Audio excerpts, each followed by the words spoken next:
give you option of fine.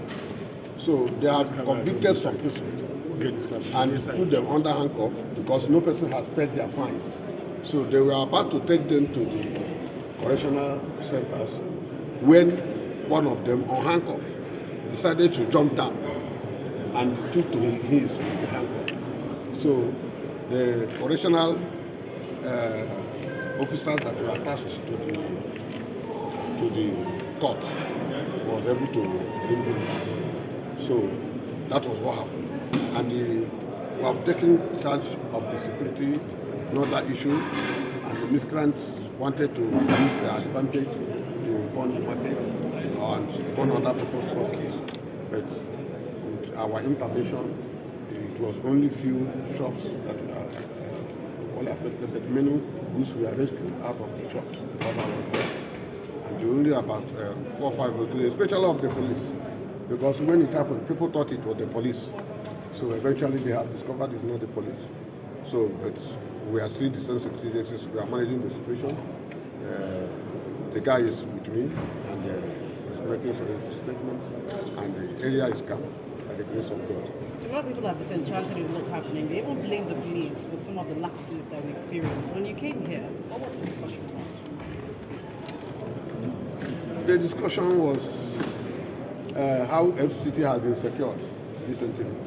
All of them came to acknowledge that FCT is not secured recently, especially like many of them said there, since my assumption of office, they have seen changes, they have seen, and I give it to some of my boys, my colleagues in the other security outfit, because we have been working in synergy to ensure safety. We have taken one extra mile to ensure safety, and they were able to mention at least since 1 month and there's no kidnapping in FCT.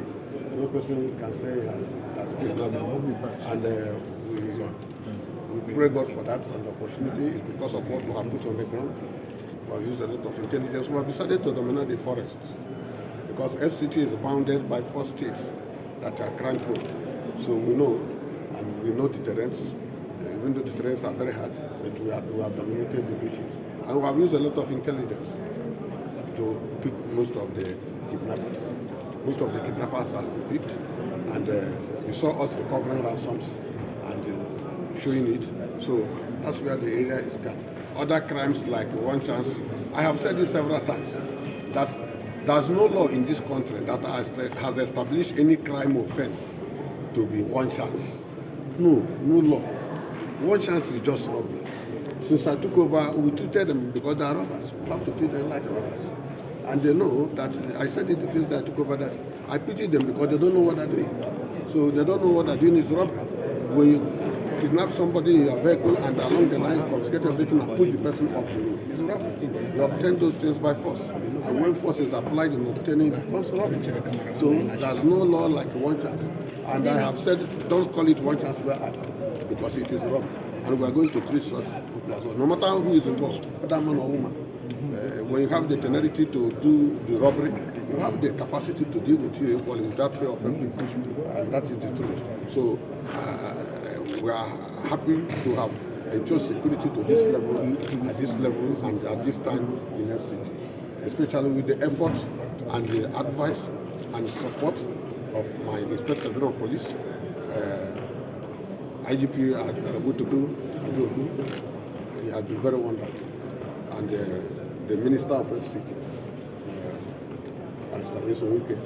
they have been wonderful support of the police. So that's why you can see area is calm. National Assembly is calm. I have dealt with, yes, and I have to say it. You know what has been happening within your fringes, where you have shanties around. Now you don't see those shanties. You have decided to remove them because Abuja is one place where we have about 24 satellite towns. Abuja has 24 satellite cities or towns where people living in them has no address.